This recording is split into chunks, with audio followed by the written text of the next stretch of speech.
أعوذ بالله من الشيطان الرجيم بسم الله الرحمن الرحيم اللهم صل على سيدنا ومولانا محمد وبارك وسلم عليه. Alhamdulillah. So once again we've come back to the show, the VoiceBox, and the purpose of this show is to really just discuss about issues that we have inside our community, inside our houses, family lives, work, social issues, community issues that we have, and see what we can discuss about that, have a quick discussion on it. Obviously, some things do require like a very deep insight, and we give you about 1.5 hours and see if you can highlight some problems, point out some solutions and take it from there. Hopefully we can inspire somebody in something in regards to the topics. So today we've picked up the Digiself, the world of the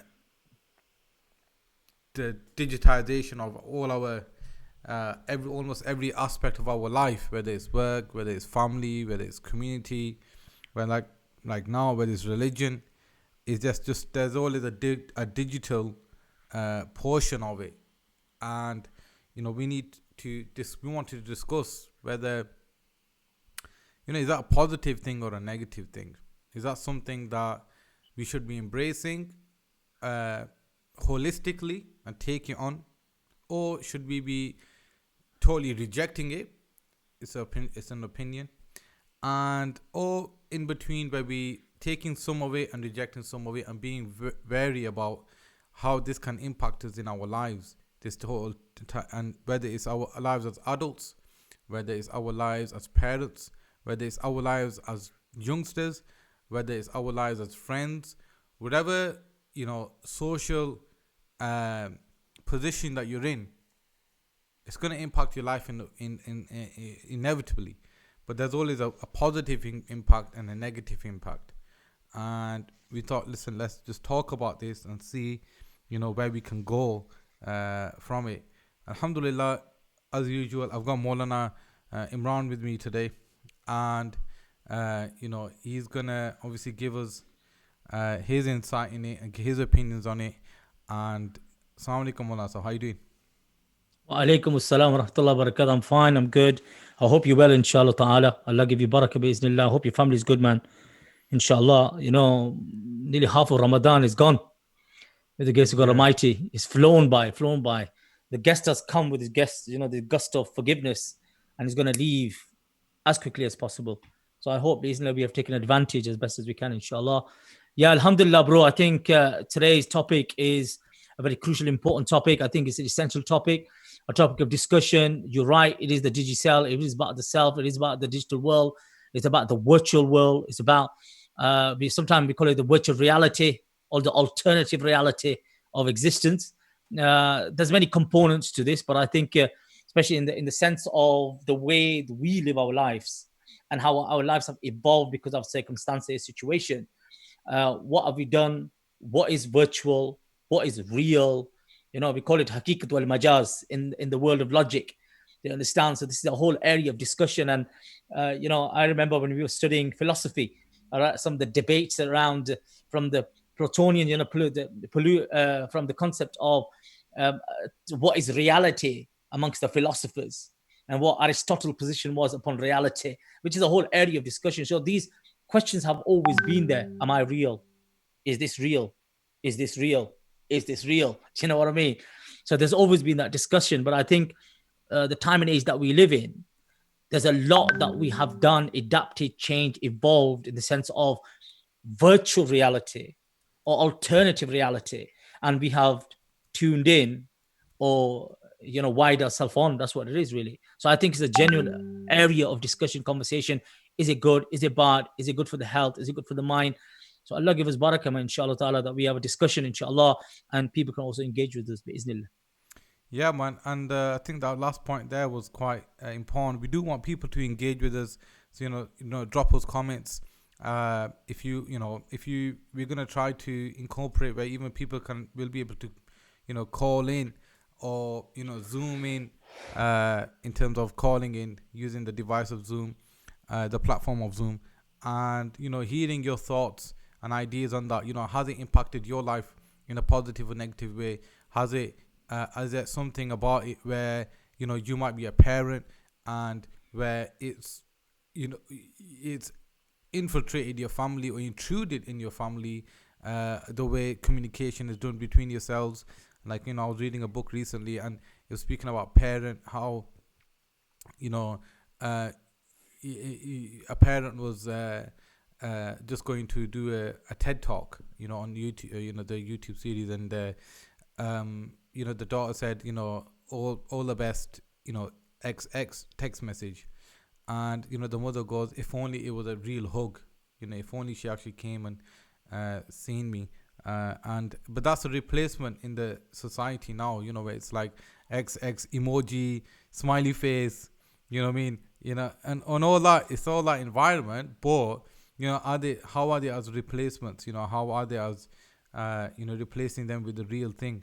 So just before we go on that, just a few trending issues right now that we've had this week.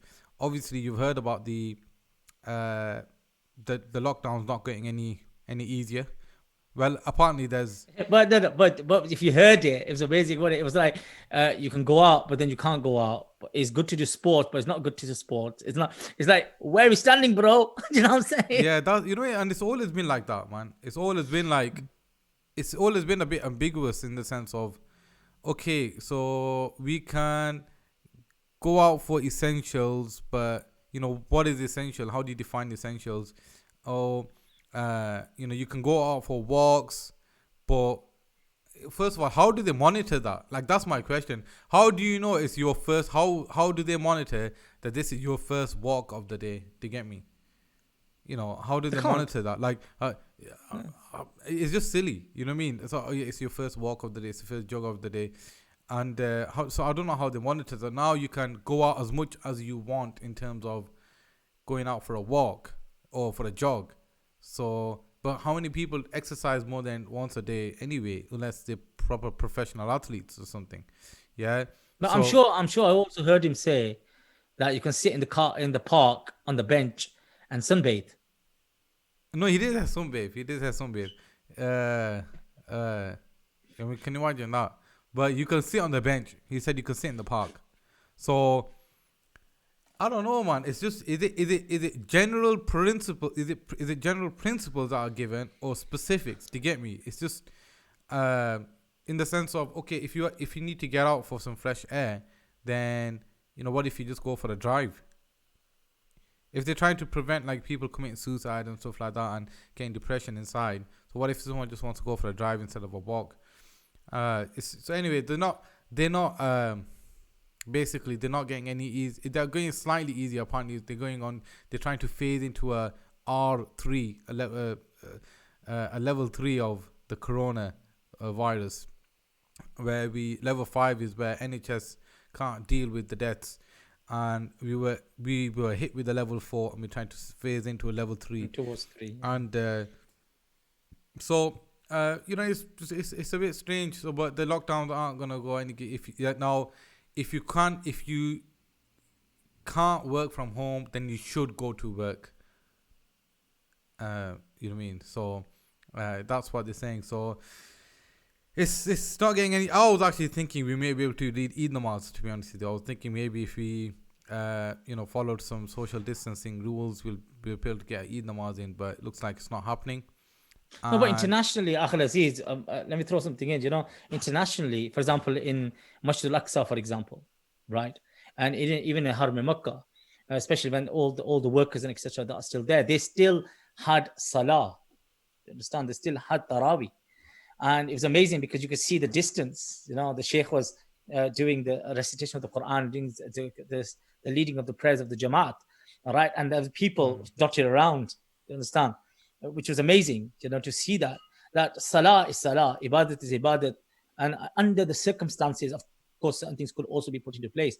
But nature of where the position of this country is, of course, the laws there were slightly different, and the positions were different here, because there was a total lockdown and said the congregation of more than 10 people or a certain amount. Initially, it was 2 people.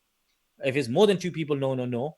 And so in Sainsbury, sorry, in supermarkets and etc., they won't let you enter if you're two of you, right? Only one of you could go in, right? And whatever it was. So these are the measures that were put in. Now, to be truthful, it wasn't that clear what the prime minister was saying, right? Because he knew this is that if he say yeah everything's fine, everything's good, go for it, then people are going to go crazy. So he can't say too much, but at the same time, he did say if there is a spike, sudden one, we're going to bring everything back again. Do you Yeah. understand? Bro, let's get it straight. We're looking at a situation which is unprecedented. We don't know what's going to happen. We don't know how it's going to happen, right? Alhamdulillah, we've adapted. We are adapting. That's a beautiful thing. That's a beautiful aspect of human. We have this sense of adaptation, change, moving with whatever the time is. We deal with it. Alhamdulillah, that's what's happened. We've done it with our ibadat. We've done it with our masajid. Alhamdulillah. Allah subhanahu wa ta'ala is the one who accepts. Allah accepted. That's how I see it. No, it's yeah. So it's interesting. It's interesting times, like you said, and see how it goes, man. Looks like no Archies for any time. That's the issue here. That's the main issue here, bro. There's no Archies, man. That's the issue here. There is. That's the biggest it's not the same masla. going there Uber. You can get Uber Eats and there's just man. Anyway, in terms of how's your diet been so far? It's been good, alhamdulillah. I've been very sensible. Isn't it, ta'ala, with the grace of God Almighty, I love dates. I told you that in the start of the Ramadan as well. So I love my dates. So date and milk, which is Sunnah Prophet with honey and stuff like that. I don't put honey in. I just get date and milk. I love that. That nourishes me. It keeps me, energetic as well at the same time. Then alhamdulillah, the rest of the food is good as well because there's nothing from outside, all out. It's at home, alhamdulillah. And alhamdulillah, family is good like this. We don't have too much oily stuff and we don't have too much all of that rolakakara anyway. Yeah. So alhamdulillah, that way has been good, especially incorporating physical activity at the same time.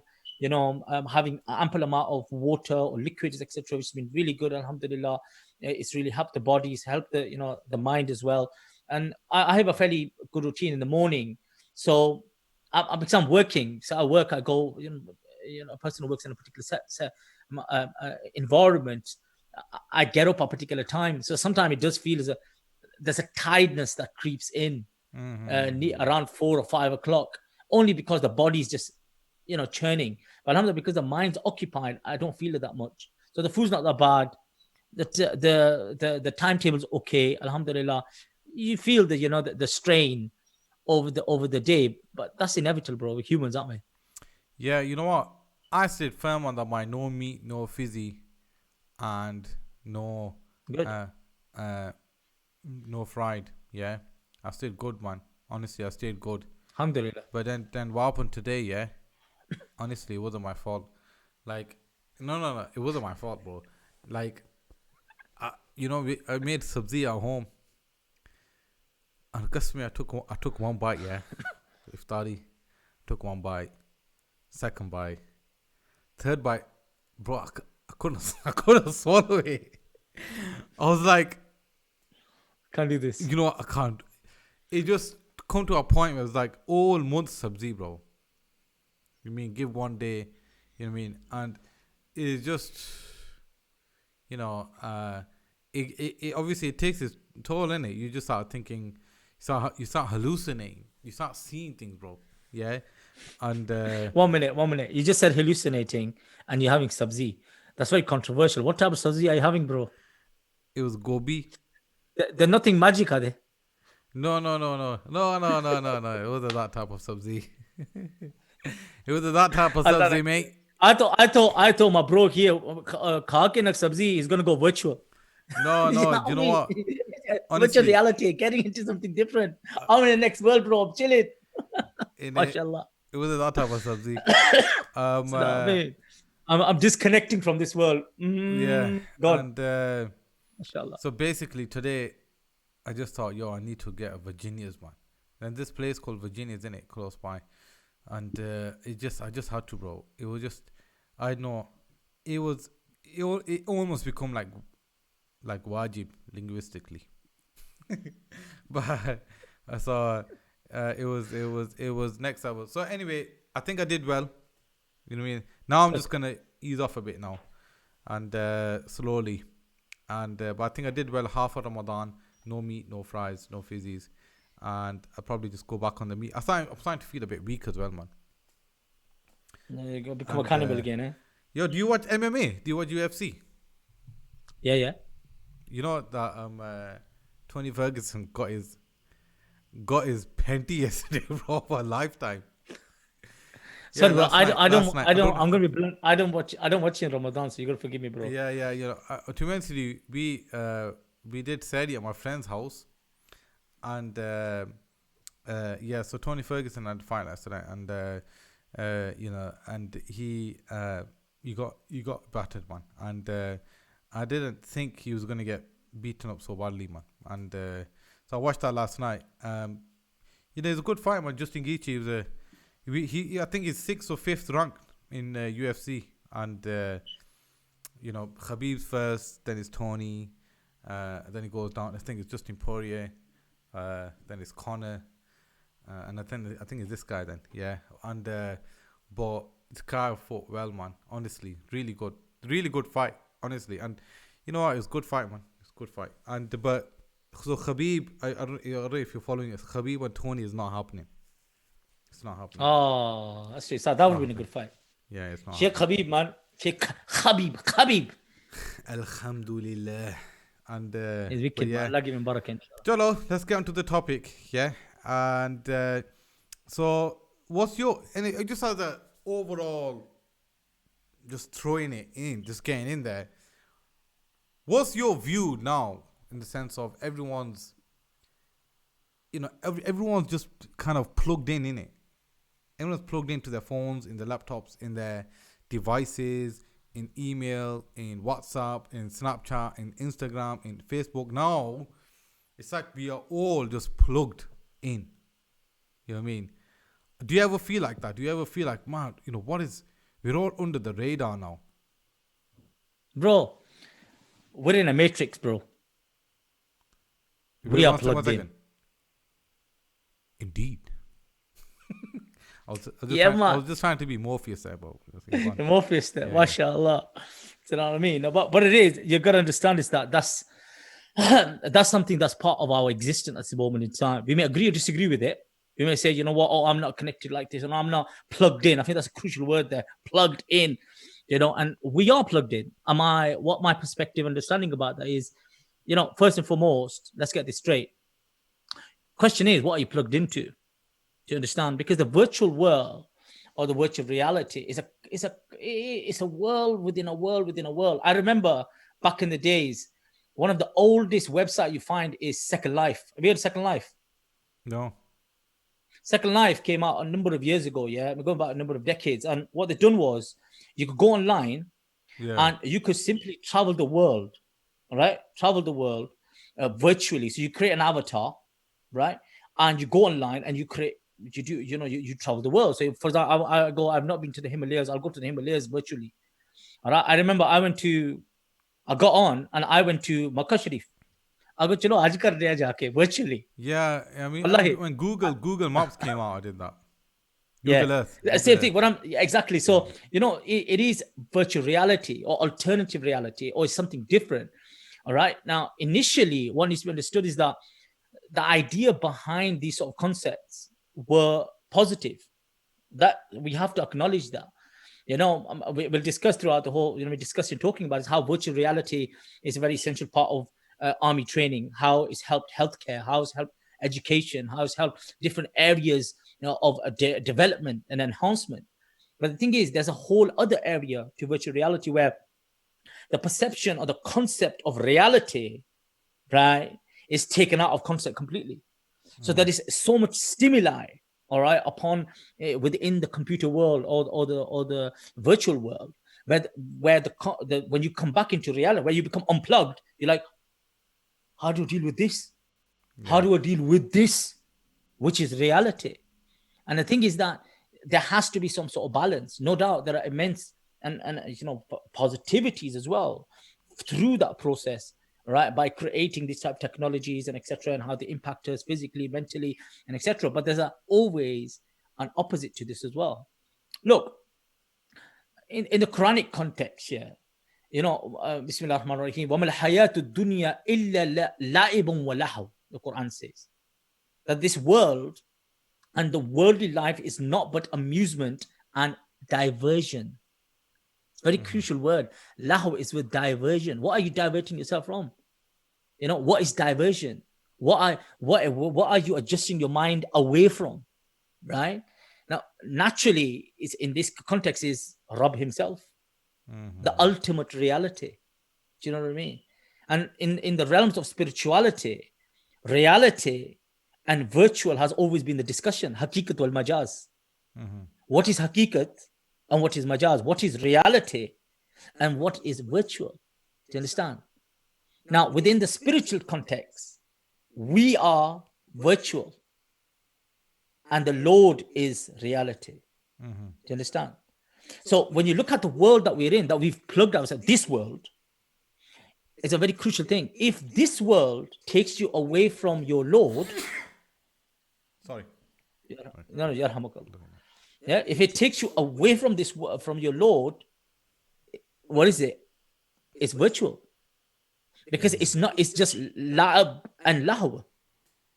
But if it connects you with your Lord, now I'm going to say something here.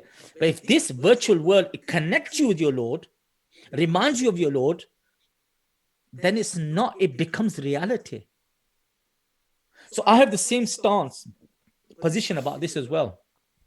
That if these type of technologies, the digital world, the Digiself, or whatever you want to call it, is helping to a certain extent to reconnect yourself to reality, to get more understanding about your real situation, your real circumstances. For example, you have virtual assimilation, for example. Yeah. In the world of assimilation, it's phenomenal what it does for you. You can learn about different environments, different ecologies, right? It helps people in education. It helps people's, sensory ability. That's because what virtual reality does, it taps into your senses, heightened sight, heightened hearing, right? One of the areas they're trying to sort out is touch at the moment. Taste is a bit far at the moment in technology wise, but it's about touching now. So you got these, what they call HMDs, head mounted devices, right? That you put it on and you're in a completely different world, right? But like I said, if it takes you towards the reality, then the same virtual reality becomes something essential or important. I don't know. Yeah, I get what you mean, but it just doesn't fit with me that, personally. It's like in the sense of like, I don't think you need to be taken to the reality. You are reality. Do you get what I'm trying to say? Like, you are real. You. And that which is around you is real. Do you get what I'm trying to say? And it's something virtual taking you to reality. It just seems like as if it's like, for me, it doesn't obviously, it's just an opinion. It just for me, I just feel like the reality is what you're experiencing, what's physically around you, with the circumstance Allah subhanahu wa ta'ala has put you in around you. That's reality. You know what I mean? And then there's it's just a false illusion. I mean, what is it that you're going to put on your head? What's just going to get shown to you that's going to be more real to you than the person that's next to you, or than the thing that's next to you, than the environment that you're actually physically in. Nothing's good. It could be an illusion that you're there, but that's not reality. Reality is when you take them off. Do you get me? But there's also discussion around the spiritualists, isn't it? They say when a person dies, he opens his eyes and he realizes that he's been living a lie after he's died. Yeah. He gets up in his grave and he goes, what the hell have I been doing? What have I been living? Yeah. Right? You got to understand is, look, I'm playing around with this idea from a very different position. And I'm only doing this is trying to understand, right? Of course, firstly, understanding what virtual reality in the context of the world that we live in, right? Yeah. What we do is we lie to ourselves. Let's get that straight first. We lie to ourselves. I am, okay, not me per se. It's almost like the word is like, it's a combination of two opposites, virtual and reality. Yeah. Do you get what I'm trying to say? For Yeah. me, they're two opposites. Virtual is not reality, and reality is not virtual. Do you get what I'm No, trying no, to say? that's why there's another term that's been coined. It's called virtual environments. Do you understand? Yeah. Because there was a difference. That people would argue that point. But what I'm saying is that ultimately, initially the idea was something positive, right? You got to understand is that there was a world, right, where so much was going on. If you read into this, if you study this, you realize that the people who developed this, who created the whole online world, right, they were idealists. You got to understand that they were idealists. Their intention was that all of this palaver that's going around the world, they had become very disconnected with this whole thing. They didn't, politicians and banks and whatever. Suddenly, they've gone from that to an online world, which they felt probably would give them a platform, right, where they can voice their opinion, the so-called ultimate democracy, right, power to the people. But what's happened is that there's a whole area of algorithms.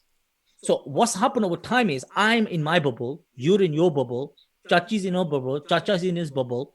Everybody's in the small bubbles in their own virtual environments or virtual, in the other sense, virtual reality that's been created for them.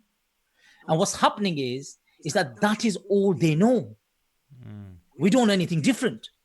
So what happens then when we come into the physical reality? It hits us. 1 minute, what the hell have we been living in? That's where the negative part is. That's what the negative element is in this. Is when you become disconnected from this and you are in your small bubble. Yeah. And that's what virtual reality does. That's what virtual environment do to you. So there's you present yourself as, 6-pack, double body photo on your Instagram or on your YouTube or on your Facebook or whatever it is. When in reality, what are you? Yeah, exactly. Do you know what I mean? That's right. I get what you're saying, bro. I get what you're saying. I know where you're coming from with this. That people who are in the digital world, are you lying to yourself? What is your reality? And some people, they don't, that, and I probably can, side on your thing now, where their reality does become their digital world. Do you get what I'm saying? Yeah. Now it's like their reality has become that they can't feel happiness unless they get so many shares, they get so many likes, Right. they get so many views. And See, this is the flip side now. This is the flip side yeah, of this. and their reality now is almost virtual. What their reality is, like their own, they don't even know their own personality. They don't know their own, Yeah. like even through Western, research, it states that like until a person is truly disconnected from the internet or whatever, even even if it's for a short time of the day, short period of the day, they are not going to get the chance for their brain to start thinking creatively. You know what I mean? Because they're constantly thinking about something else. Even if they have their phone with them, their mind, there's a part of their mind that just their focus is there. Their focus is on, someone's going to call, someone's going to text, someone's going to tweet, someone's going to, send a Snapchat on Instagram. So these things, they've affected so many people. And one of the my like concern is, how people now, it just their online presence is more present than their physical presence with people who are actually physically present. Do you get me? It's just for me that, and I think even I, we all suffer with that, to some point where we kind of, whenever we go online, we kind of tag out the real world. Do you get what I'm trying to say? Like even now, in one sense, I'm talking to you online. I've kind of tapped out the real world. I've got headphones on. I'm looking at a screen, bro. Do you get me? Yeah. You've got headphones on. I'm speaking into a mic. I'm not speaking into your ears. Do you get me? Yeah. I'm looking at a screen. I'm not looking into your eyes. So what I'm saying is, like, we have to like tap out the real world to get into this world. You mean? And we're gonna be like that for what, next half an hour, 45 minutes or whatever. Yeah. And people, are almost now addicted to this type of stuff. Where obviously we spoke about addiction before, but it's constantly every 4 or 5 minutes tapping out the real world, getting into the social world, and that which is around you is not being so real anymore. Like we're consumed by this constant bombardment of engagement with something which is not even something physical. It's not intangible. We can't even touch it. We can't feel it. We can't see it in that sense. We could have access to it. And for me, there's just so many detrimental now. There's so many detrimentals to that. Like you have people, like obviously you get, people go online and you'll see all of these, celebrities and a person would try to want to look like that or be like that or be an Instagram model, because you can just become a model now. You know what I mean? And you've got all these filters and whatever, and you've got any facilitations of making you look good, because you know what, your skin's too dark, you should look better, take this filter. No, bro, let me throw this in. Let me throw this in. The thing is, the problem is that how does the human being feel in themselves? Yeah. All of this is a charade, right? Look, let's get offline for a second. Someone who puts on makeup, right? And I have no qualms with someone putting on some makeup. Maybe they're making themselves look a bit more, nicer in their own perspective, give them confidence. I understand the whole psychology behind that. I get that. I understand that. But if someone completely changes their form, right? Because they don't like themselves, their skin color, their skin tone, their texture, their ethnicity, their whatever, right? And I've seen this, that you've seen this as well, that online they sometimes put a video up and it's the other way around. They're taking off the makeup and you're like, what happened there? That's a completely different human being. Do you know what I mean? So there's another innate issue there. It is how the human being, him or herself, is feeling about themselves. All of these filters, these particular type of, forms and etc. that we put on, whatever it is something external to that. The question lies is what is internal. Are you confident about yourself? Do you like yourself? Do you love yourself? Or you hate yourself? You don't like your ethnicity. You don't like your, physical being. You don't like your form. You don't like your texture of your skin. That's where the real issue is, bro. No. Do you know what I'm saying? That's why all of this, the filters that we put on our Snapchats and this and that, what we're trying to do, that's showing there's something wrong in here, isn't it? Exactly. Now, I mean, and that's exactly my point. Like, number one, there's just this type of lack of appreciation of oneself. That, alhamdulillah, Hassanta khalki, Ya Allah. Hassanta khalki, Ya Allah. When you look in the mirror, you say, Ya Allah. There's nothing wrong with that. We know the sunnah of the Prophet, he would carry a mirror. It's something amazing. Yeah. And, but, you look in the mirror and you don't one admires himself, just in this type of constant obsession about myself, how I look. Yes, you should look good, right? But what I'm saying, I'm not saying, there's some people who there's this type of constant obsession with themselves, and then, but what does our religion teach us inside? When you look in the mirror, Santa, ya Allah, you have created me beautiful. Give the credit to Allah, not to yourself. Like, some people really believe that they are responsible for themselves to be looking how they are looking. You know what I mean? And, you look in the mirror, you praise Allah that I look like this, fahasin khuluqi, and then make my character beautiful as well, which will rebound back of your perception of yourself. Correct. Because if your character is sound, you then will everything else is sound. Be admiring yourself like that. No, but if you think about it for a second, look. See, my issue is that this is another tool. This is another tool. The whole online, digital type of world, right? It's another tool to so-called create enhancements for yourselves, right? As human beings, we try to do that all the time, right? We make ourselves look like something, feel like something, be something that we're not entirely ourselves. We're not that. And let me share this with you. Even offline, I wear this jubba. Problem is, sometimes a person's jubba is more valuable than themselves. Yeah. Do you know what that means? That they are much more about what the external is and what is internal. That's where the issue lies. Now, if that could be resolved, if that could be helped, look, I remember when I told you this, and I'm a qualified youth worker, and I work in the youth sector for many years. And one of the areas one of the particular groups of individuals I worked with was young girls. All right. Now, when we talk about confidence issue, it's not only a girl issue or a woman issue. It's a male boy issue as well, because they're humans. It doesn't matter who you are, what gender you are. You will have confidence issues at different levels, and you express that exuberance in different ways.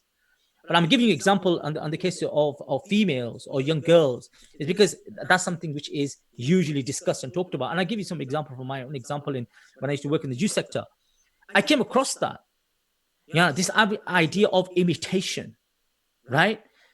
Oh, that looks really beautiful, right? Because the magazine that they're reading, or the program that they've seen, or the pop star that they're trying to emulate, etc., is looking in a particular way. Now, if they're a size 0, your pursuit will be size 0. Do you know what I'm saying? Now, if they're a size nowadays, it's about the size is 14 to 16 to whatever the size may be. Now, of course, this idea of looking at yourself, your self-image, right? Now, you will project that, or you will try to emulate that. Yeah.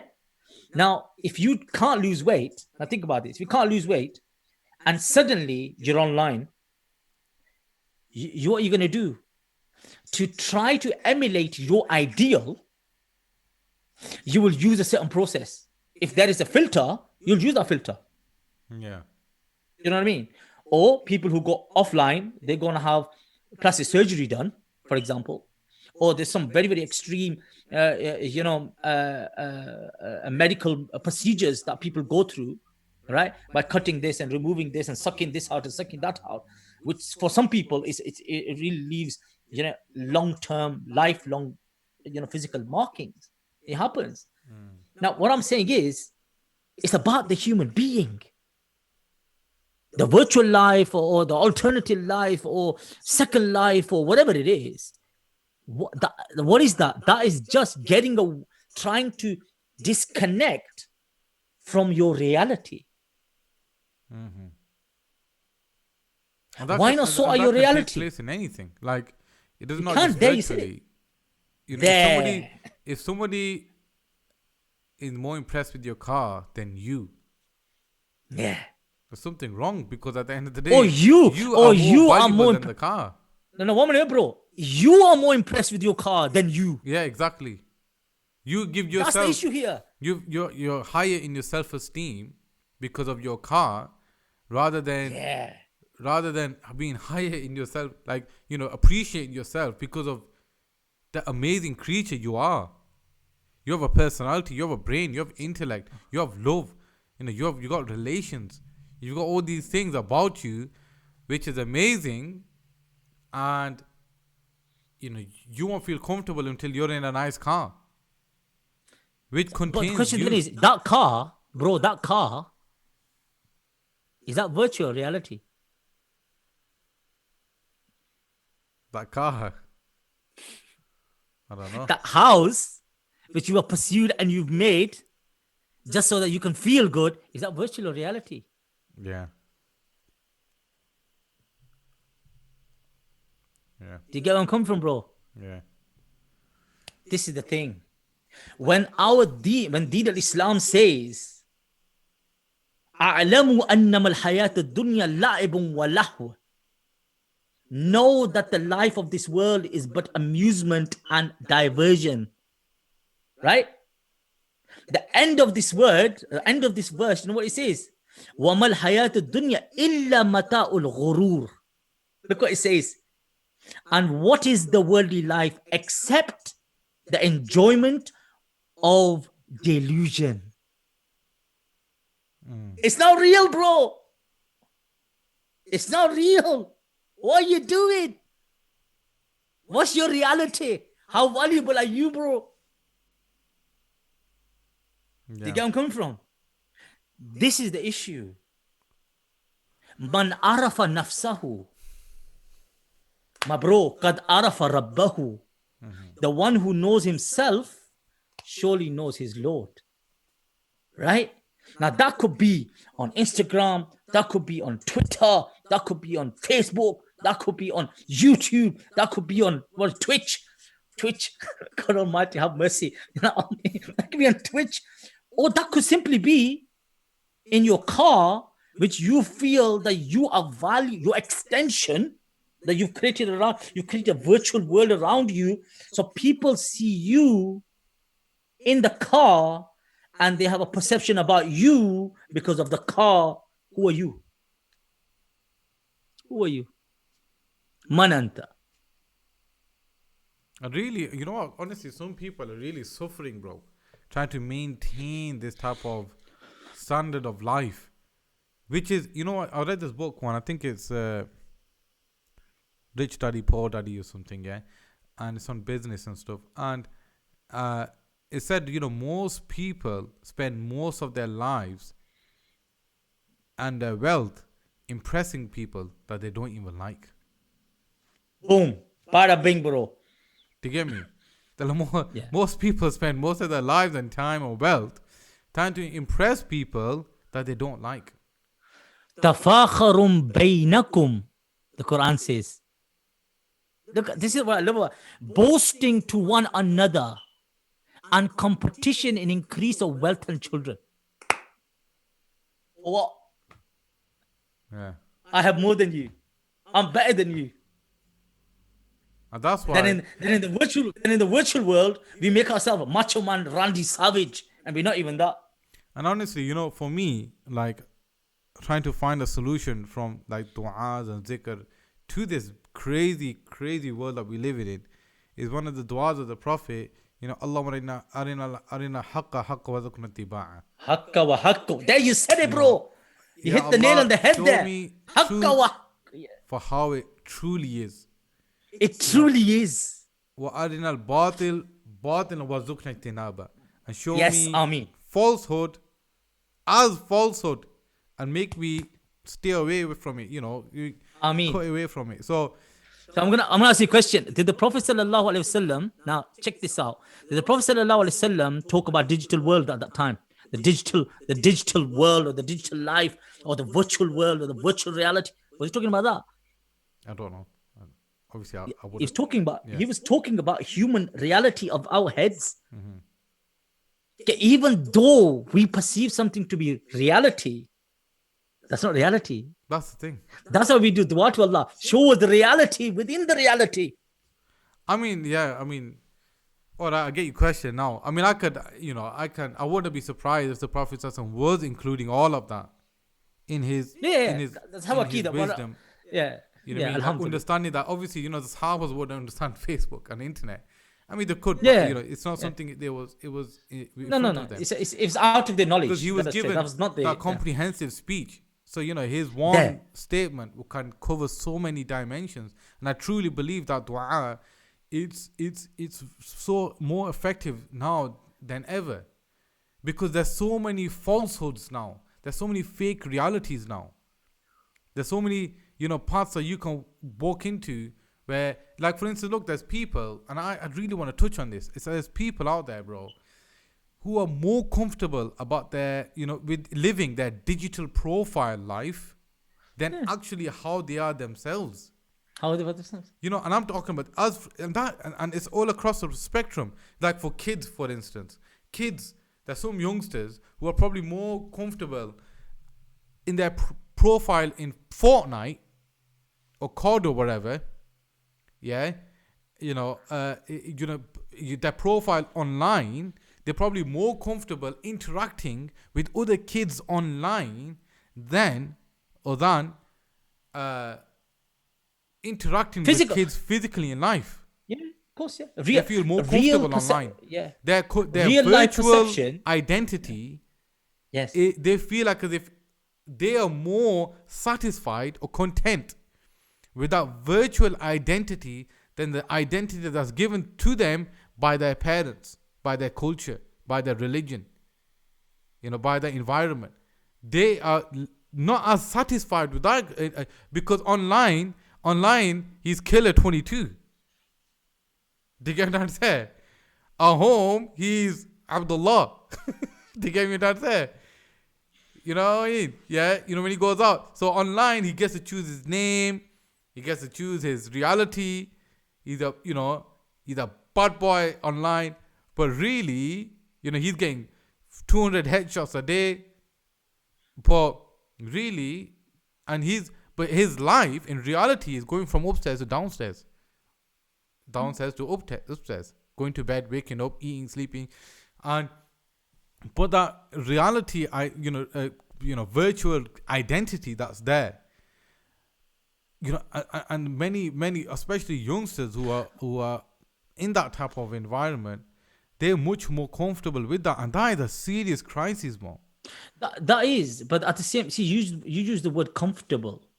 Like I said, because I've had the opportunity to work with young people and engage with young people at that level, and I've also seen that it has an adverse effect on them. Some people are comfortable in that environment. That's one side to it. But the majority are not comfortable. The majority have an issue around how it impacts them physically. For example, when they're online, they see people making these snaps, different snaps. They're putting up different stories about themselves. Today I did this, today I did that. Khuda, only Allah knows if they really done that or not. But online, they've created a whole world for themselves. So I'm looking at my friends, a young person like me or someone like that, sees his friends, his family members, or someone else, right, saying, oh, I did this today, and I did that today, and I did this today, and I've been here today, and I went to eat this place, and blah, blah, blah, blah, blah. He's thinking, I've done nothing. You know what? I've got to show that I've done something as well. So what you start creating an online profile, and which really, is not real. Trust me, man, and it's all fake from everybody. There's people taking pictures, selfies next to cars that's not theirs.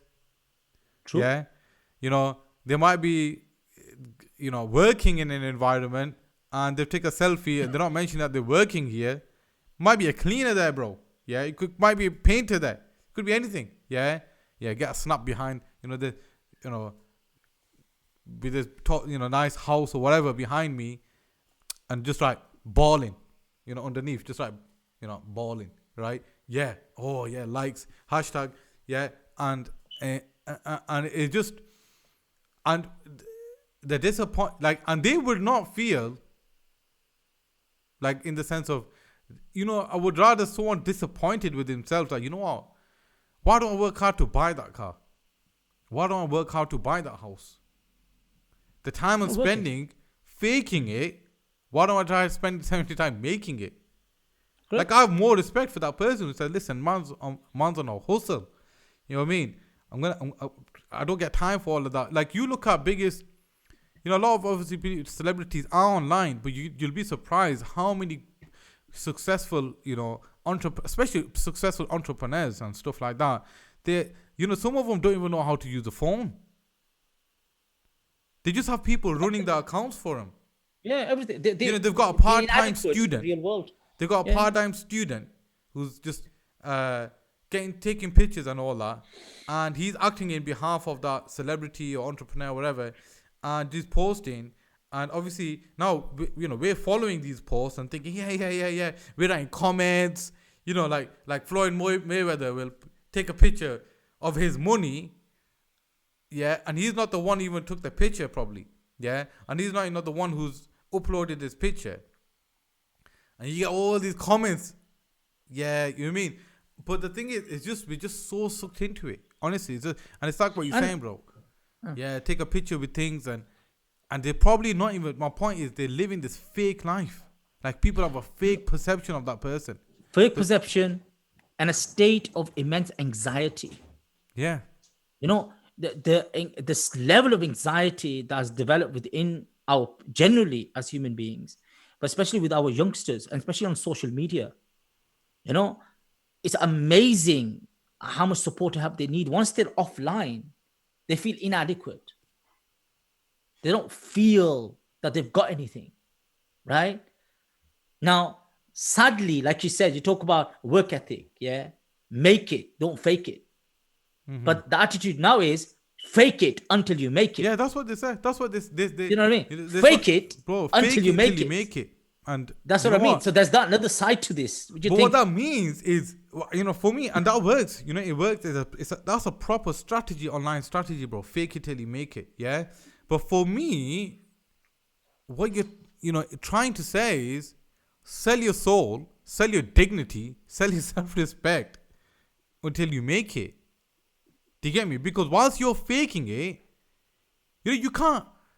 Do you understand? Like, you're like, whilst you're faking it, you're kind of splitting personality now.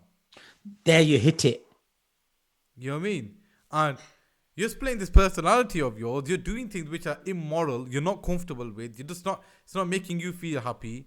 And by the time a person makes it, after he's faked it, what's he done in terms of his personality, his character? And then once you made it, have you really made it? You know what I mean? No, but you just you hit the nail on the head there regarding your split, because you emotionally you are going through some very extreme situations, right? Through the fake life that's been created, the level of anxiety, the level of depression, right? No real confidence in who you are as a person. You're always looking behind. Maybe someone will find out. Look, employers have been going online to see people's profiles, Facebook profiles. Yeah. What are they saying about themselves? What are they really? People have lost the opportunity to get a job in the real world because of the fibbing that's happened online. Yeah. This is real stuff, bro. This is now here. This is happening. Do you know what I mean?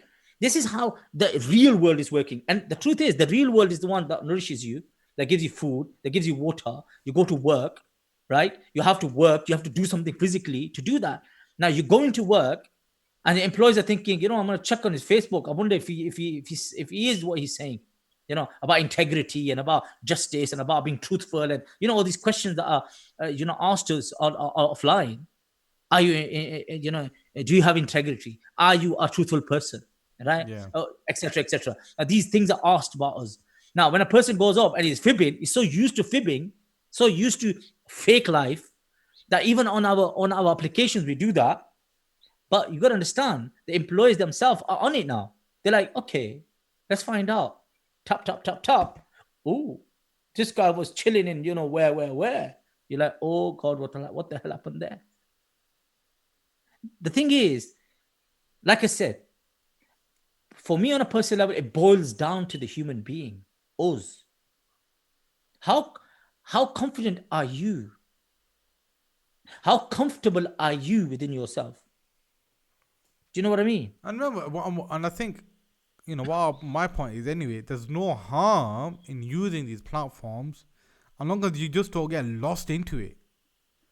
Like, really, don't try not to lose yourself, because you can very easily get addicted to the likes, the shares, the comments. And we have to remember one thing is, they're not real. It's not real. That's The crucial. real people around you are those people, who you meeting like, think about it, man. Like, this problem with this mass communication now, man. Like, you are communicating with the entire world right now. If we're doing it, like we're doing it now. But it's a problem, because now you're concerned about so many other opinions, but traditionally you just be concerned about, and it's good to be concerned about opinions. If you're sat next to your brother or your sister, you don't want to say something that's going to upset them. You don't want to, being concerned about opinion to one degree, obviously is praiseworthy in one sense, to please somebody, to make somebody smile, right? So, like, to one degree, it is commendable. But now it's like there's this constant awareness of, they can't be themselves. Like, for instance, I think statistics show that people would rather send email than to talk, because why? They can edit what they say. People like to, and then the post they put up online, it gets rehearsed, rechecked. Some people, they do like 5 takes before the deciding which video is gonna go up. Rather than just say, what's wrong with your confidence? Why can you not just say what you wanna, how you feel, just But articulate it? no, you're right. But the thing is, bro, look, cyberbullying is huge, Yeah, right? We can't say what we want to. We can't say it the way we want to because we get backlash of certain people, we have these, keyboard warriors, whatever they call, yeah. They bombard you behind this anonymity, not being anonymous. They say 1,000 things to people.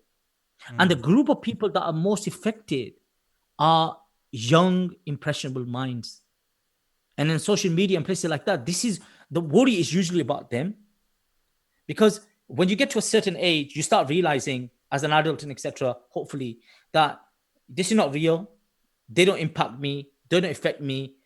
I was reading something on Russell Brand, out of all people. Yeah, Russell Brand once said, he goes, my friends, which I have known even before I was famous, are still my friends. yeah, Everyone else is an associate. These are his words. Now, he said something very crucial. And I work in a lot of schools, and when I go into the school, we talk about online, cyber safety, computer safety, knowing who you're talking to, and clickbait and this and that. We discuss all of that. And one of the key questions I ask is, how many friends have you got? How many friends have you got? And some people who don't understand what I'm trying to ask here, they will say, this, the minimum age within law is 13 years old to have an online platform, online presence. It's yeah. 13 within the law. It's 13. For me, it should be higher, but I'm just saying it's 13 anyway. Wow. There are younger people than that have online presence.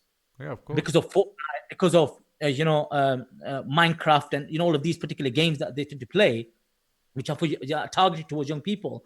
You are access to the rest of the world. But the point I'm making is, I asked them a question. Myself, my colleague, will ask them a question. How many friends you got? So they'll say 150, 200, 400, 1,000. I'm thinking, 1 minute.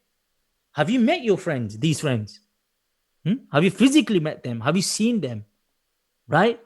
Have you played with them offline? You haven't. How are they your friends? What do you know about them? Of a profile? They don't know nothing. That's not your friend. Your friend is someone that could physically be there for you. So when we start talking about this, they go, oh, I have 4 friends. Or I have 3 friends. Then they realize what is true friendship. Do you know what I'm saying? Mm-hmm. So there is an online understanding of what friendship is. I friended and unfriended, friended and unfriended people here. And then suddenly you go, 1 minute, what are my real friends? Your real friends, those are physically are there for you. Who laugh, who joke, or punch, who joke, or you do whatever. They're there for you. You're going to eat within the house, they come to their house, blah, blah, blah. That's your real friends. The online, they're not friends. Who are they? They're just profiles or algorithms or names or numbers or whatever you want to call them. That's all they are. But it's about understanding, getting to an understanding of what is virtual and what is reality. And you know what? And just on a spiritual path, for people, for Muslims, in the sense of having this riyah, Yes, Allahu Akbar. It is like people wouldn't even think that doing things to show others is a disease of the heart. Doing things for the sake of others is a disease of the heart. And it's a disease of the heart that will affect you. There's people who reach the doors of the Kaaba and will take a selfie. There'll be people who will reach to the gates of the Prophet sallallahu alaihi wasallam, the Jania of the Prophet sallallahu alaihi wasallam. You're standing in the presence of the Prophet. When you go to Madinah al-Munawwara, you are in the physical presence of the Prophet sallallahu alaihi wasallam. He, the king of the universe, Sayyidul Khalq, the leader of creation. You are in front of his presence, and a person can have the audacity, to pull his phone out, take a selfie, turn his back to in the direction of the Prophet ﷺ, I think he's doing the Ummah a favor. Look, there's millions of pictures online. Your one more picture is not going to really make a difference. You know what I mean? Yeah. And and just that thought of just this, the idea of being present. You're present here, man. I can remember, you know, when we went to Mauritania. Like, you know, we took pictures and stuff, and they were very personal though. I've never showed. I only show those pictures to my loved ones. You know, people who I really care about. Like, people who I know that I want to share something beloved to them. Fine, you want to take a picture? Khalas, take a picture. It's fine. You know what I mean? But make it something sanctified for you. You know, people used to go to people's houses and used to pull out the pictures, you know, because there was someone intimate. It's like an intimate conversation when you wanted to show somebody your personal collection of your pictures, or whether you're the old friends or young or parents. Do you get me? But obviously we live in a time now where, like I said, is the presence is just not there now. Like, people can be with their best friend, and you know they're too busy checking on the phone or whatever, and they just can't be present with that person. And it's extremely, it's extremely rude, but people don't see it like that. You mean? Look, in the tradition of the Prophet sallallahu alaihi wasallam, the Prophet sallallahu alaihi wasallam would turn his whole self towards the person he was talking to, right? So he's having discussion with someone or conversation. He'll turn himself towards him physically, and then listen to that person, hear that person out. We do that many times. Happened with me. I'm going to be blunt. It's happened with me. I'm on my phone. I'm doing something. Someone speaks. I go, Then I realize, wait a minute. What am I doing? This is madness. It's a form I'm going against the I'm going exactly. I am violating the basic law of interaction. You know what I mean? And how would, if 15, 20 years ago, right? 20 years ago, if you were to describe, if you were to write down how youngsters are today, how elders are today, how people communicate, their level of attention on each other today, we would, like how they kind of categorize people in schools now, or he's this problem. Many of us have many mental issues. Honestly, yeah. You know what I mean? Because we just cannot maintain a conversation without looking at our phones, without being distracted. And they say, like I said, this book that I've just been reading, one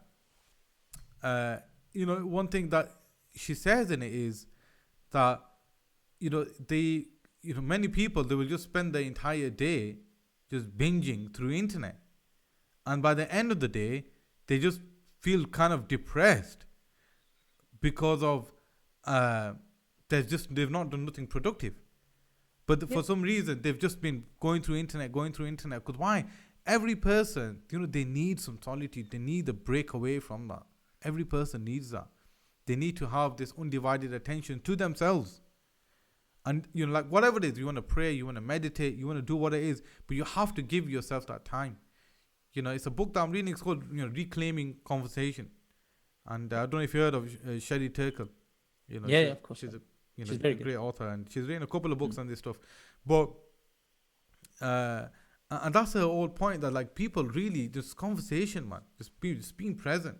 And because of this type of this theft that we've allowed ourselves to get stolen from our, to be robbed, bro, with our time. We have look, bro. Look, let's get this straight. We're not saying this is all bad. No, of course not. I started by saying, look, it started from a very positive place. Having this online stuff, having this virtual reality, having this, digital world and etc. There was some sort of positive reasoning behind it. As human beings, as individuals, we always wanted some sort of interactive basis. Look, many of us have not traveled around the world. I can sit here and read and learn and gain and seek and see certain places of the world which I probably would never see in my life, right? No doubt there's immense It's an amazing learning tool. That could, if it's used as a tool, that's what's crucial here. You know, let me give you this. Set time limits. And bro, Yeah. we're not saying time manage yourself online. Break it down. Shorten your time. And number two, encourage other activity. We need to encourage other activities for yourself, or for example, if you're a parent or a guardian and you have issue with your child who's doing this, right? Encourage them to do other activities. Take them out. Now, because of this whole thing about isolation, it's been amazing. Wallahi, there's been a sudden change in behavior. Even parents have started to realize, I can't do this. I can't sit in front of a screen 24/7. And I'm an adult, probably my brain, etc., and capacities can hold, my faculties can maybe deal with this. But what my child? My child can't do this. Yeah, exactly. What are they doing? They're getting them onto the bikes, right? They're getting them and they go, come on, let's go for a bit of a kickabout, even though it's just themselves in the park, but they're doing it in this dire situation. Encourage other activities. Now, there's another thing, especially for parents here, for guardians who are of vulnerable adults as well. Stay involved in your child's online activities. Stay involved. Because the thing is, many times your child might be going through something you don't know. You have zero understanding about that. And your child might be going through, your child, it could be whatever age, doesn't matter if it should be young age or old age, it's your child, your child, or someone that you care about, right? Understand what they're doing. This is number 3 now, number 4. This is very crucial, especially with young people. You've got to be very careful. You can't say, oh, I'm going to take the phone away from you. You know, this blatant ban of all access of internet. No. Don't do that. Because you have to understand, this is their world. Or this is to a certain extent. But it has to be controlled. It has to be, they have to understand what's important and what's not important. They have to understand. Education is essential here. Number 5. Also, no, give me. Let me get the fifth one. Make sure when your children go to sleep, any device of that kind is not in their room. Take the device out and put it outside, downstairs in the lounge. MashaAllah, I know there's a lot of families who do this. They only have one computer in the house. Where is it? Downstairs in the lounge. But even adults, bro, even adults have this issue. With adults as well, by controlling it. Yeah. It's in the sense of being this 24, like this author was speaking about as well, where she was saying that, and obviously I'm referring it to professionals. This author, she's not just someone just go up in the morning. She's a psychologist, man. She's doing a PhD in psychology, and she's really researched into this. Many people think this is just opinion. I know, obviously opinion is opinion, but what I'm saying is like, it's just being on this 24/7 on call. Yeah. Like people are 24/7 on call. They allow themselves to be accessed, whether it's by phone, by WhatsApp or whatever. Allowing people to call them, and obviously and I'll mention this as well. Even like some people might get frustrated with me because I don't always respond to calls or text messages, as you know, yeah. But that's because I don't always have my phone on me. It's as simple as that. I don't keep my phone on me all the time. I've not given everybody on my phone book the right to call me. Well, they can call me whenever they want to, but that doesn't mean I have to answer. Meaning, I'm not gonna have my phone on me all the time, especially during lockdown. Because it happened to me, when first lockdown took in, I was just always on the phone. I was just constantly on the phone, constantly on WhatsApp calls and video calls and this call and that call, and sometimes obviously family, sometimes friends, sometimes business, sometimes work. Like with me, I've got so many dimensions to my life. I've got, religion, family, friends, business, social, yeah, and you have other ones as well. And so it just, if these, if one person from that each dimension of your life just called you, you're spending probably 2-3 hours on the day, just on the phone. And where do you, how do you like kind of schedule for that? So just to be just it doesn't, trust me, if they, if there's an emergency, people will be able to get hold of you. You know what I mean? Or have an emergency number where people are just going to call you just for the sake of an emergency. You know what I mean? And normally people going to call emergency, it's going to be immediate family of, close friends. And other than that, don't, one other thing about this online thing is that, everyone just feels like now is that their opinion needs to be online. Like, honestly, not that just their opinion, just a feeling. Or I'm feeling this right now, and so I'm gonna put it online. Look, this is my opinion, in the sense of this is my opinion that I'm putting online. Yeah, in the sense of, just because you have an opinion or you feel something about something, it doesn't necessarily mean it needs to go online about it, or you need to comment on that thing, or you need to throw it out there. That's why people would have a journal in it. Because when you write a journal, only you're going to read it. So you can literally write what you want. You mean? Because it's only you that's going to come across it. So you're not really going to be concerned about, am I being sincere to myself or not? You're going to be sincere to yourself. But when people do it online, people are thinking, okay, I don't want to come across like this. I don't want to come across like that. I don't want people to dislike me. I don't want people call me racist. I don't want people to call me a fascist. I don't want people to call me whatever. Obviously those type of thoughts you shouldn't be going through anyway. But the thing is, people are very much concerned about what other people are thinking when they write something online.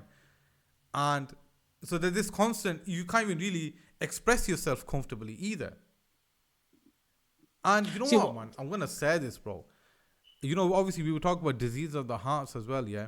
So from a religious point of view, oh man, the way it's in ulama, like now, yes, like honestly, like we're talking about Islamic so-called people who's supposed to be leading the way, people who's supposed to be peers, people who are supposed to be this and that, yeah? Man, they're more onto this online type of self-image thing more than, I'm going to say, bro, I'm going to be very honest with you. You see people, Nath Khans, and, people who's supposed to be, in one sense, leading the path. They're more involved in all of this than anyone else. You're not any exempt from it, honestly. You know what I mean? And, in my opinion, yeah, honestly, this is just an opinion now. Obviously, this is just an opinion. I personally think no scholar should be on Facebook, honestly. This is just an opinion. You know what I mean? Because I personally think there needs to be somebody just walking the way of fitrah. Do you get me? Just a natural, primordial way. Yeah? Obviously for us, in the hierarchy of positions, yeah, it's a scholastic position. Do you get me? And ulama, ulama warasatul anbiya. They're the heirs of prophets. For me, this is just my understanding of it. And I think the people who are like doing the groundwork, the da'is, the people doing da'wah, the people who are, on that bridge, yeah, they fine, get them on it. You know what I mean? Get them on it. Get them to do podcasts. Do you get me? Get them to speak about their teachers. Get them to speak about classes, ulama, whatever, yeah? And then when people get interested in them, then they'll channel them. Look, there they are. Yeah, I mean, this is just my thing. Do you get me? But let me say something here. Wait karna. Let me say something. Right? I don't disagree with you, but at the same time, there's this as well. Because this medium it exists. It exists, yeah. When a da'i, you're talking about the concept of da'i and ulama, mashayikh. We are all, as individuals, prone to the same illnesses and viruses of the heart and the mind, aren't we? Yeah. Now, if we are saying this to a normal person who might not be from a tradition, etc., the rule is exactly the same for everybody else as well. Now, when we speak about scholastic traditions and scholars and ulama and mashayikh, There's no doubt about this. According to the Hadith Prophet Sallallahu Alaihi Wasallam, the shaitan is, much more, effective or after these type of people, because he knows if I can strip down a scholar, an alim, or a fazil, then I take down 10, 15, 20 people that is following this person. True, isn't it? Yeah, or even more, Now, man. but Yeah. even more. Now, but Alhamdulillah, thank God, we still have ulama who have taken this space on. Okay, and here and there they put it on a video which is about sincerity, which is about generosity, which is about lillah, which is about saum, which is about zakat, which is about internal spirituality. What they've done is they've created online spaces. The online space has become a space of reality. There's zikr gatherings. They're secluded environments. They are with passwords, or they are with whatever you want to call it, encrypted. But they've done that. Many scholars and ulama, they have a regular podcast that they speak on, that they discuss, that they inform the world, because what they've realized is this is a tool. The crucial thing is this is a tool. And the beautiful thing about the Muslim community, Muslim people, has always been this: we have worked with the system and translated that and used that for our benefit. There was a time when our scholars were against the idea of taking photos, right? Yeah. We went from photos to having channels, right, which run 24/7. Because they realized that if in the online world, every human being has a voice. Tom, John, Bob, Tony, Abdullah, Aisha, whoever they are. Yeah. And these are people, might be people who have zero understanding about the deen, zero understanding and background, scholastic tradition, nothing. Suddenly, they realize that if we don't use this platform and we don't speak on this platform, these platforms influence billions of people. Do you understand where I'm coming from? On one side, from a spiritualist position, what you are saying, you seclude yourself. But as believers, as people of La ilaha illallah Muhammad Rasulullah alayhi salatu wasalam, we have an obligation of da'wah, don't we? Now the question is, which medium is it of da'wah? If the da'i, him or herself, is going online and feeling, oh, look at this, I'm getting these likes and I'm getting this, that is, it's come back to the same thing. If we're telling others that that's the same for me, that's the same for you. Same for you and I. If it's happening to you and I, then we should be getting off, bro. Sort yourself out and then come back to this field. True, innit? Yeah. Doesn't matter who it is. What I'm trying to say is ultimately is this: if there are voices of batil, there have to be voices of haqq. Okay? Now, but the question then is this: as how do you use the platform? See, I'm going to tell you about myself. For years, I've been offline. I'm going to be blunt. Offline. Okay, we've had, Facebooks and we've had our whatever, but we've never engaged with it. Ever. I'm talking about myself, nature of my work, making my background, something I've never been comfortable with, right? Suddenly with all of this going on and etc. Okay, I felt 1 minute, let's do a collaborative thing. Let's get other people, because I'm old school. We create platforms and we bring different people and different influences, different ideologies and etc. and then have conversation, then have discussion. So the right people for the right job. But when I came on, I realized everybody's nafsi. I realized that. Now I'm not used to that. The world I'm from, I am part of a team. There's no I in team. Okay? I've always said this. I go, I am insignificant as an individual. So example of me is I'm a cog in a machine. Yeah?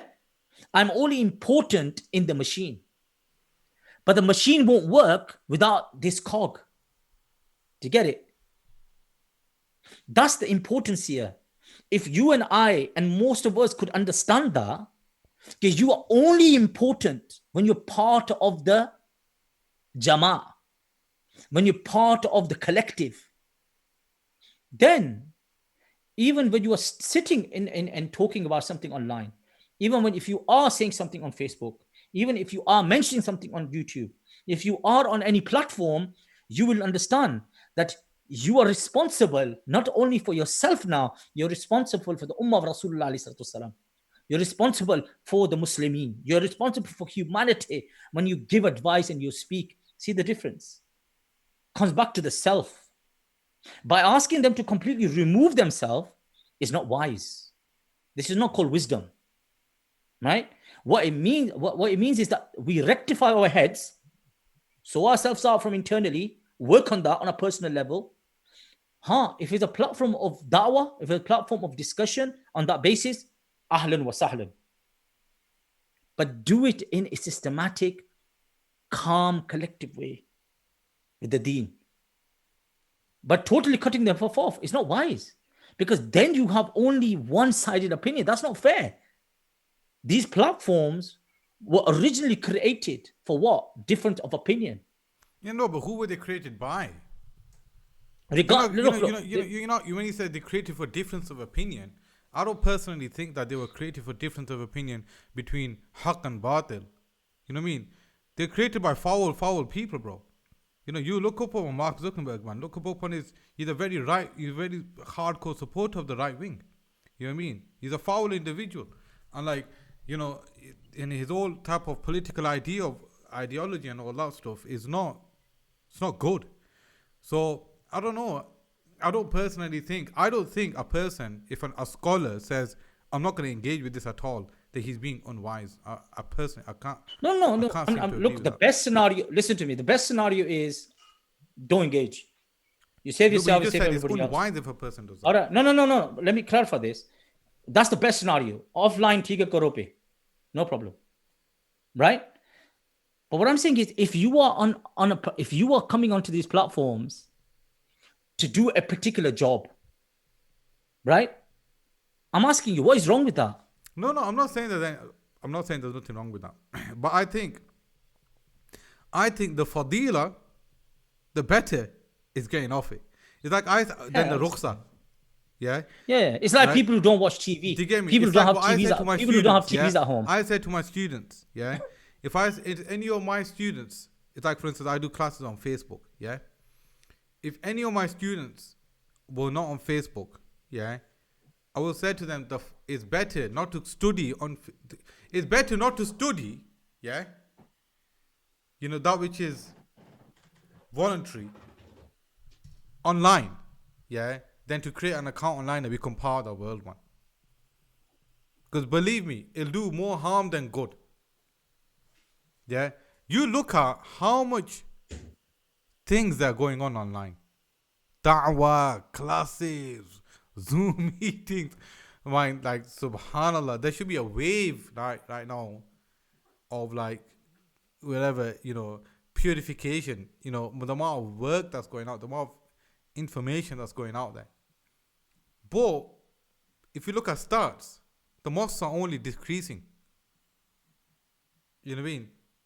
It's just more, it's like less people are keeping fast than normal, bro. Maybe that's something we need to discuss then. Do you get what I'm saying? What is the reasoning behind that? Do you understand? Because look, when something like that is said, simply, that's something of concern. Even my own research and a Western side of things, online commitment, online, for instance, people sign up petitions,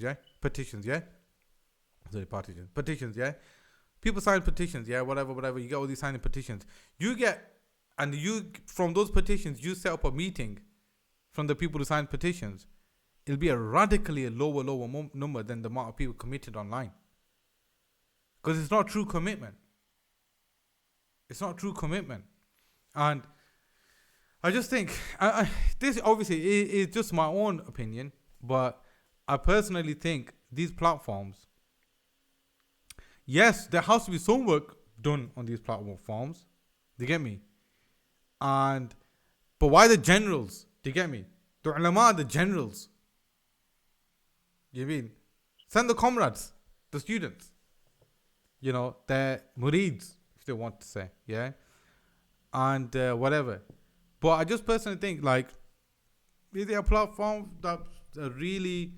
I just think people on these type of platforms, if they were serious, they'll be at the feet of scholars,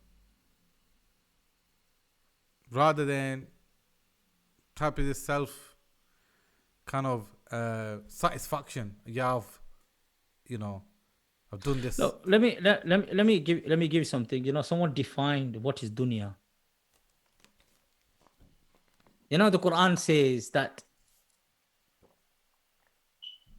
the worldly wealth, children, women, wealth that you have, is dunya. Now,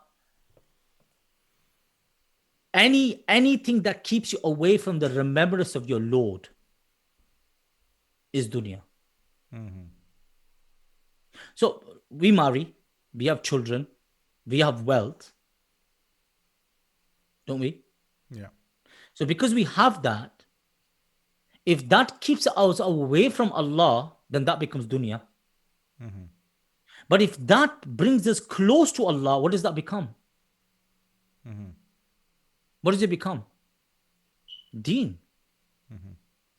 Because our deen doesn't reject the idea of living in this world, eating from this world, engaging with this world, and being part of this world. But your heart has to be in the after.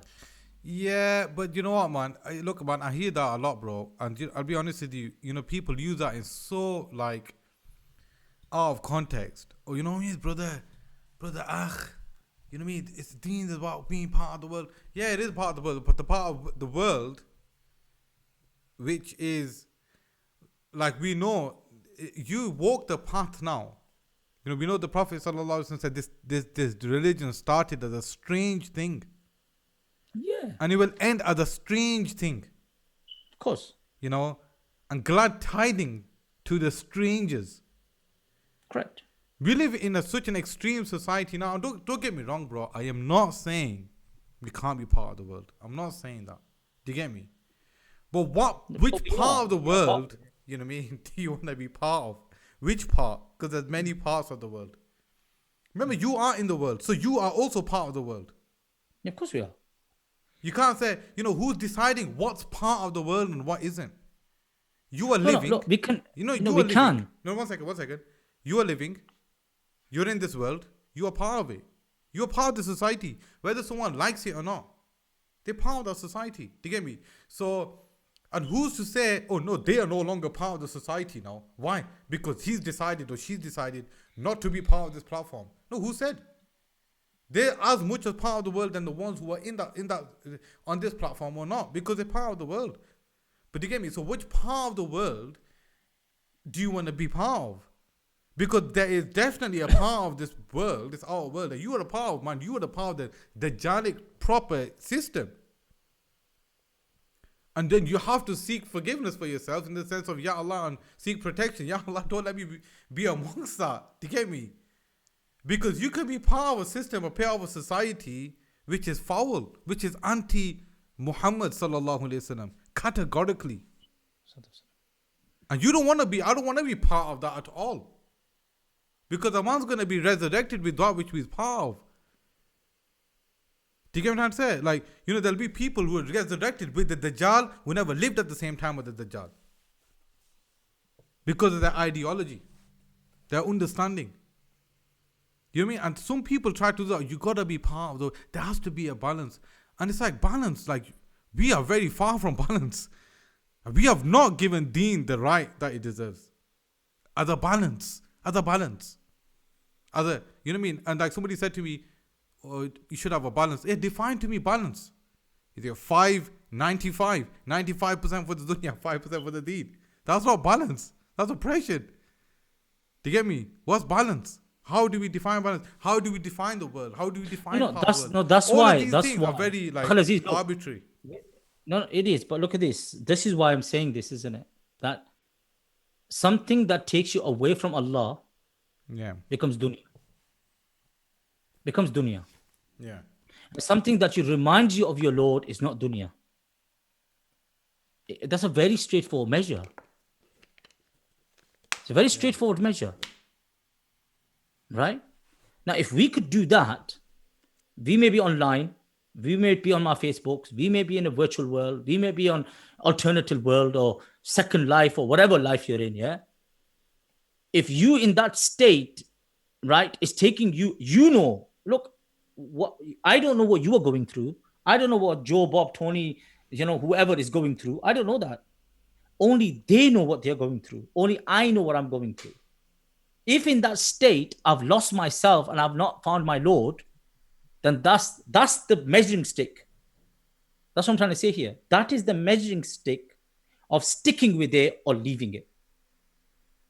That's the measuring stick. If you, even in this world, in the so-called non-virtual world, all right, if you may call it, or the so-called reality that we've created for ourselves, even in this world, if my work is so overwhelming that I don't remember my Lord, I don't pray my namaz, I don't give my time to Allah, tabarak wa ta'ala, I don't do, that work is a problem for you. You and I need to look at that work. Do you get what I'm trying to say? So the measuring stick is this. It's easy to say, the world is in a particular way, it's in a very bad space and everything. You and I both know this. But the question then is how do you, no, I get that. What I'm saying, how do you live in that world? And alhamdulillah, with the grace of God Almighty, as believers, we've been given a criteria.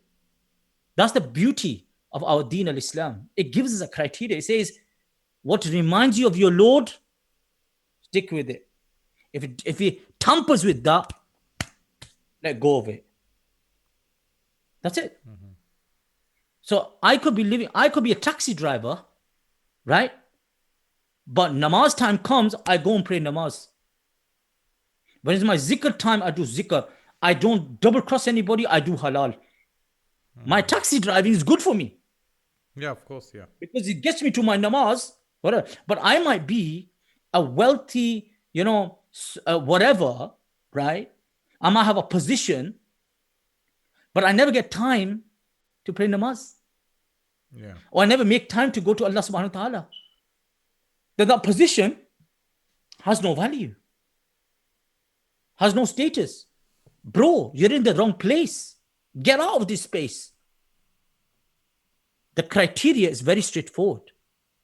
If it takes you towards Allah, stick with it. If it doesn't, bro, leave it. That's the criteria. In the context of what we were talking about, in terms of, so what you're trying to say is, if online, reminds you of Allah subhanahu wa ta'ala, keeps you in the loop, then it's good for you. But yes.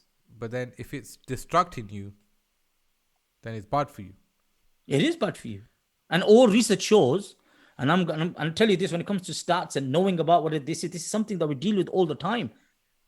Majority of the people don't focus on Allah when they're online. They're designed as distractions. No. That's the intention behind them is to be a distraction.